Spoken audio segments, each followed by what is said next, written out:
And they're small. I'm not sexy enough. Maybe when I was younger, it's okay. But, I've got a little bit of belly now, and I'm not quite as young and fit. So I don't think the boxers are a good choice for a person of my stature. So what I like to wear is the boxer brief. It gives you the comfort and the tight fit of the brief, yet covers more area like the boxer, so you're not so cold in the wintertime. And because we're here in Michigan, things get really cold. Put a sock and on it. Sometimes you got to cover up more parts of your body than you would like to. And the boxer brief is my type of underwear. Let's keep going. Listening to us on our affiliate in Iowa, Bob, you're up next. What's your question? Hey, John. Bob here from the vast cornfields of northern Iowa. Thanks for calling, Bob. What's your question? I was just wondering, at what point did you actually start to mistrust what the mainstream media was feeding the public? Thanks for your call, Bob. Well, let's just say it this way.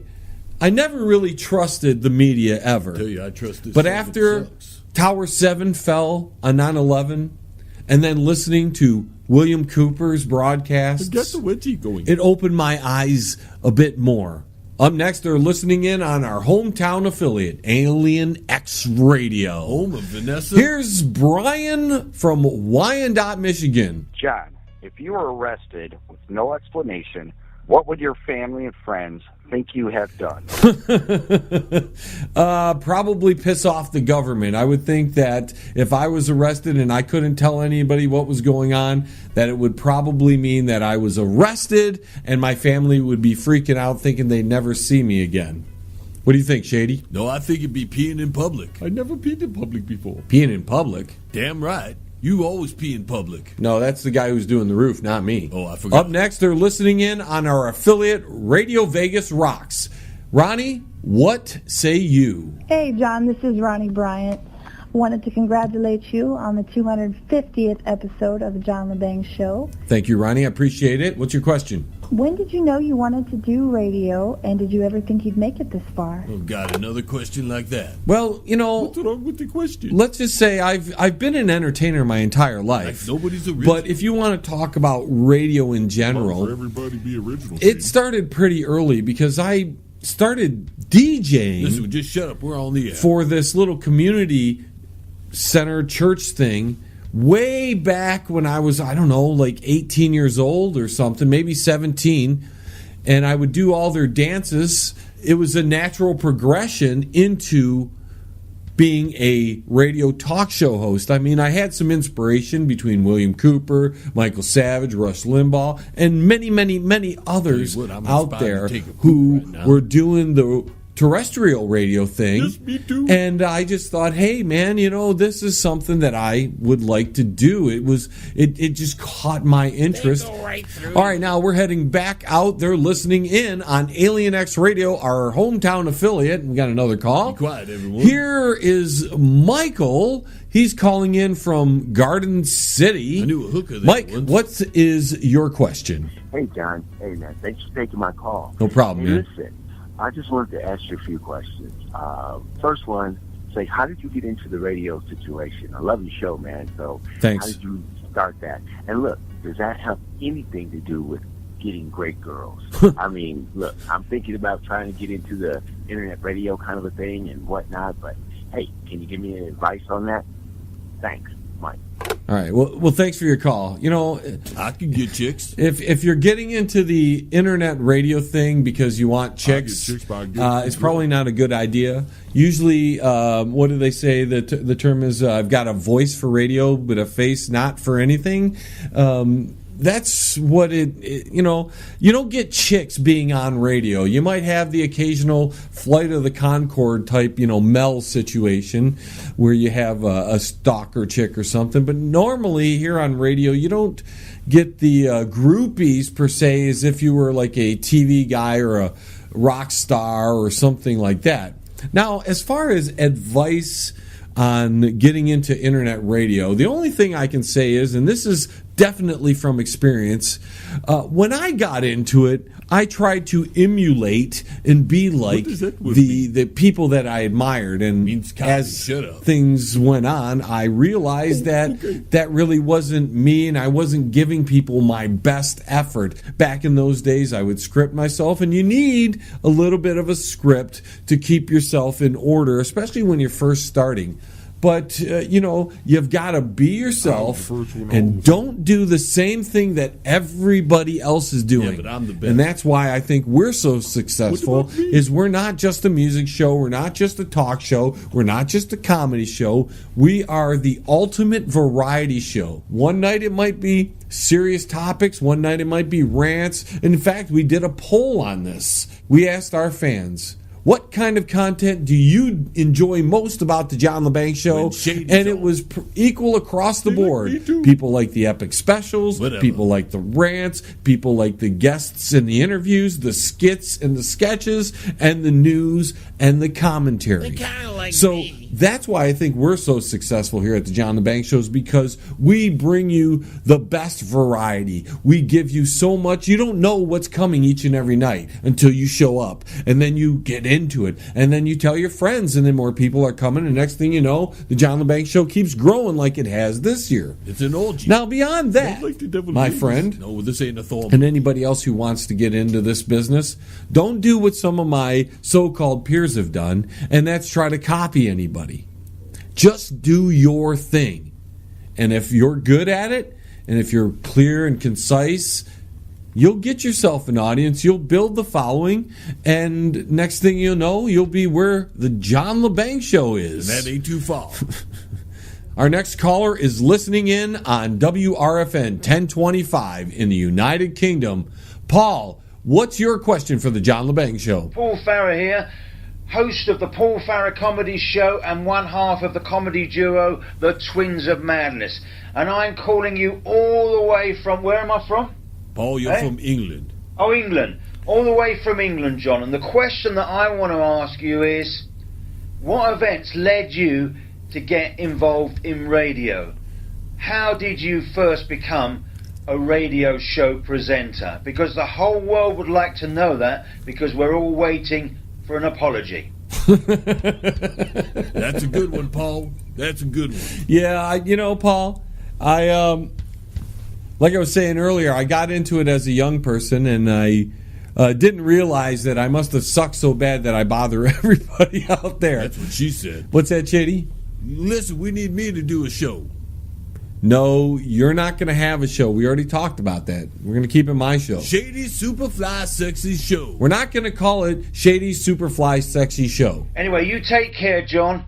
All the best. I've got to go now because I'm going to be late for my pole dancing lessons if I don't leave. So you take care. See you later. And you what? Oh, I've never heard of him. Nobody knows who No, I you don't. are. I just got to check through the post to do this. See you later. Okay, that was Paul Farrer from the United Kingdom, good friend of ours. Look for the Paul Farrer Comedy Show. He's funny as hell. On just about all the same stations that the John LeBang Show's on, so it makes it convenient. And our next call is coming in from New York, listening in on 102.7 WSNR. You don't want it. Andre. Hey, what's going on? It's Andre Kane from the Electric Radio Show. John, how are you, my friend? Hey, Andre, thanks for calling, my friend. Man, you are celebrating your 250th episode. That's right. And, dude, man, that's awesome, bro. I'm so proud of you, man. You're just rocking. Thanks. And really quick, I got a question for you. Yep. My question is, this is now your 250th episode of the John LeBang Show. When are you going to start getting good? No, I'm just joking, man. Of course. You're doing great, dude.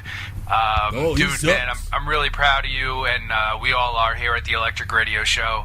And, dude, keep killing it, bro. Keep killing it. Thanks, man. By You the too. way, check us out at theelectricradioshow.com. Talk to you soon, man.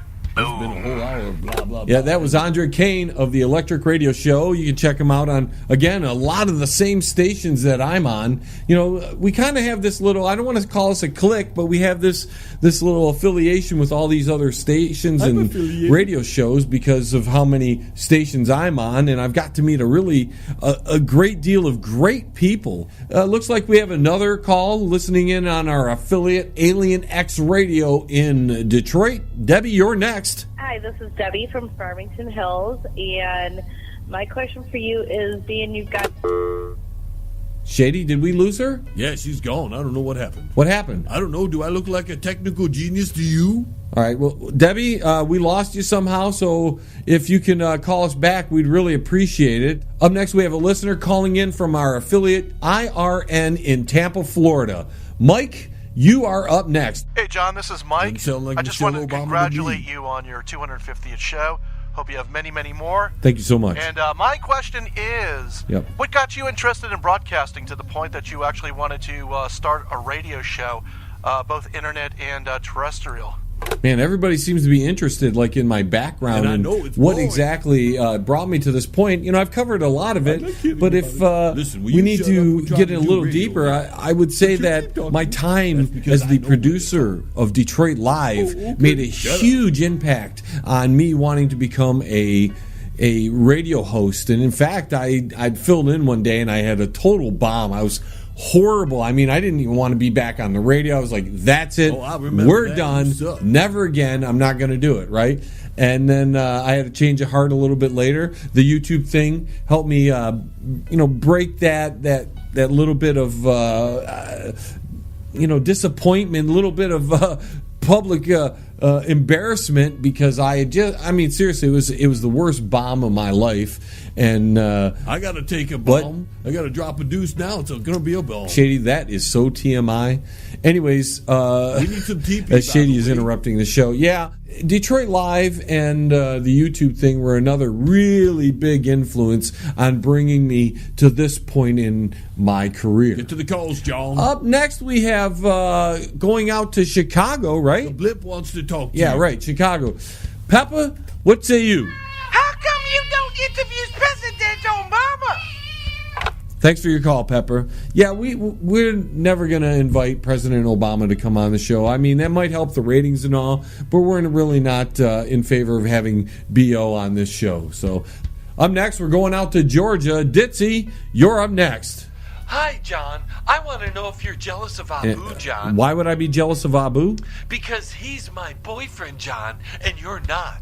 I never really wanted to be your boyfriend, Ditzy. Oh, admit it, John. You've always wanted me. No, that's not true. Oh, whatever. Bye. Okay, thanks for your call. Out to Montreal, Wilfred. What's your question? Can you talk about something else? We'll do that in the second hour, and thanks for your call. Over to Ottawa, Canada now. Gordy, what say you? Can I borrow $20, eh? Sorry, we can't help you. We need money ourselves. You'll be hearing us beg for it later. You can go hang out on the street corner. Shady, you didn't have to tell him that. Hey, that lady's calling back. You want to take her? Okay, looks like Debbie listening in on Alien X Radio is back. Debbie, what say you? This is Debbie from Farmington, Michigan, and my question for you is, with all these great questions coming in for the 250th episode, how are you going to top this episode on your next one? Well, that's a good question, Debbie. Normally, I don't really go out of my way to top a specific episode or be better than the last episode. And hopefully, when the end comes, I have been at the pinnacle of my career, and things will go from there. I guess, I'll wither away on top of everything. That's kind of how it feels. I'm gonna make it to the top someday. And but when I get there, the day I hit it big, I'm going to croak. And if I'm just predicting this, somebody else is going to make all the royalties off my past performances. Don't tell them about the podcast award. We have a chance to be nominated for the 2017 Discovery Podcast Awards, and I'd like you to go to either our Facebook page or our website and look it up, and we'll leave a link there. Maybe we'll leave it in some of the chat rooms of the different stations. We'd like you to go there and nominate the John LeBang Show for the Pod Awards. In particular, if you don't know a specific episode, you can go to our archives and pick one out. Yes, but they're asking for a audio drama, and who told you that? That's something that we put a lot of time and effort for, and we would like to get some recognition for. So if you guys could go there and at least nominate the John LeBang Show, Shady, and the Mystery Freaks as a audio drama nominee, we'd appreciate it. We've got about a week left in the nomination process, and then we get to find out if we become one of the few podcasts that have a chance of winning these awards. And, it would be like the cherry on top the future of 2017 if we could pull that off. So